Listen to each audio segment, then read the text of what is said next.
Hello, and welcome to Crafting with You, where I bring you a wide range of crafting tutorials and ideas. Today, I thought I'd take you behind the scenes to show you what it actually takes to create one of my videos. I took footage of myself as I was putting together the video for the ballerina tutu cupcake topper. So let's get started. After I have my initial idea, I need to go shopping for all the materials. So I'm here at a craft store and I knew I need streamers and I wanted all different colors. So I grabbed the ones I needed. I really wanted purple, but they didn't have it. So I moved on next to the paper stock aisle because I needed different colored cardstock to make the bodice of the tutu. There's like a ton of different colors. So I wanted to match the streamers to the actual cardstock. I was so tempted to get this glitter cardstock. It's really pretty. I could just envision it looking so nice with a tutu. But I'm always wary of glitter because I don't like it to get everywhere. So I always do like this hand rub test where I run my fingers along. And if I see glitter, like I do here, that is a hard pass for me. I wanted some type of embellishment along the neckline, so I was thinking some gems or something, but I came across these really cute mini flowers in the scrapbooking aisle, and they came in all these different colors, so I grabbed a few of those. So now I'm home and I'm starting the process of creating this craft. It's a lot of trial and error, and I do everything sitting in my kitchen dining table. I would say 90% of the time, I think I know exactly how this craft is going to go. But when I actually start creating, there's a lot of problem solving that has to take place. For example, the pleats here did not look right. And so I ended up figuring out I have to draw little dots where I'm going to pleat this with a needle, and it just gave me a really good uniform look. And I also had to do how far apart I wanted the dots to be. So it takes me a while and takes me several tries, but I finally end up figuring things out. After several tries, I finally got the tutu to look the way I wanted it to look. Here are all the samples I made before I finalized my technique. As you can see, I had to make several of these. I then started on creating the bodice and I made a template, and this is my first one I ever made by hand. Didn't like it, made some adjustments and made this one. Didn't like it, made some more adjustments, made this one. Didn't like that, made more adjustments, made this one. So you can see I keep adjusting until I get it exactly the way I want, just like with everything else I do. I ended up with this as my final template, and I even wrote measurements on the back because I need to digitize this later on.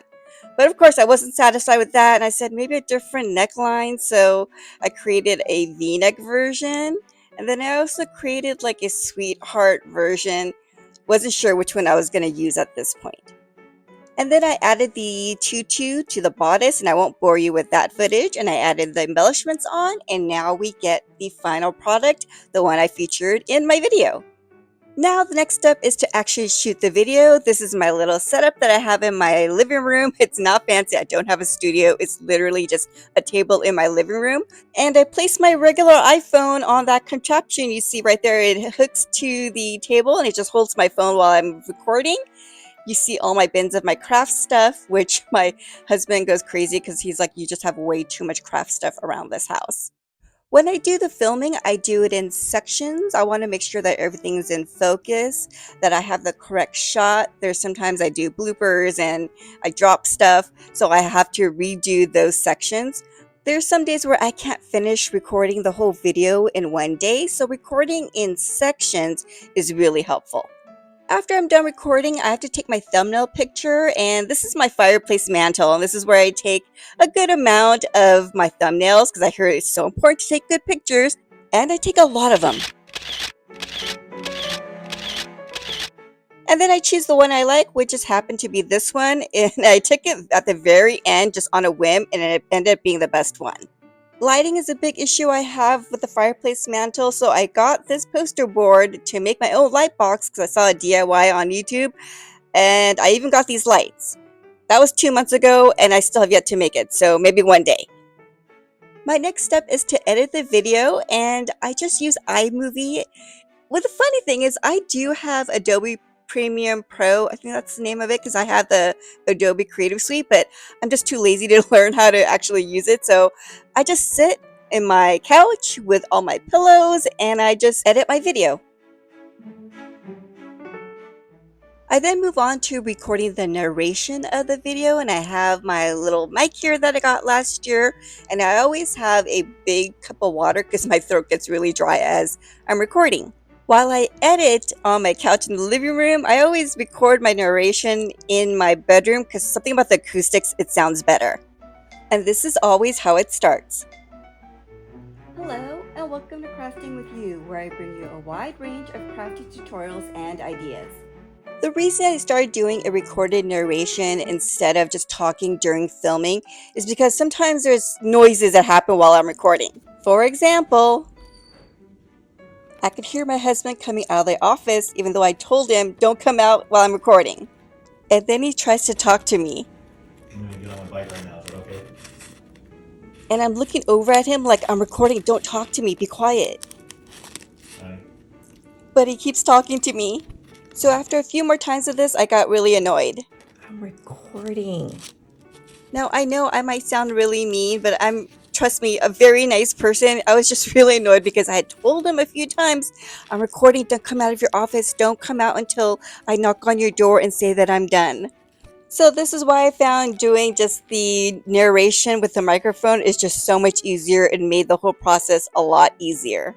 Just like filming, I also record in sections, so at the end for this video, I ended up having 58 separate recordings.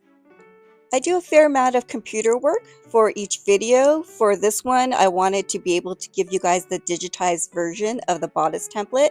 So going off my measurements, I am creating the bodice right here, and I created all 3 different styles.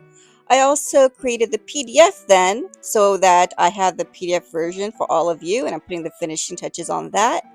I then move on to creating the page that I'm going to insert in the video. So I always call it video page so that you can see what you're going to get when you download the PDF. And of course, here is the thumbnail. Everyone always keeps saying so important, so important. So I try to make it look as pretty as possible. So while I'm finishing up one video, I always have other projects in the pipeline. This is probably going to be the next video, which is a watermelon scrubby. You can see I have so many of them because I'm constantly tweaking the pattern just to get it the way I want it.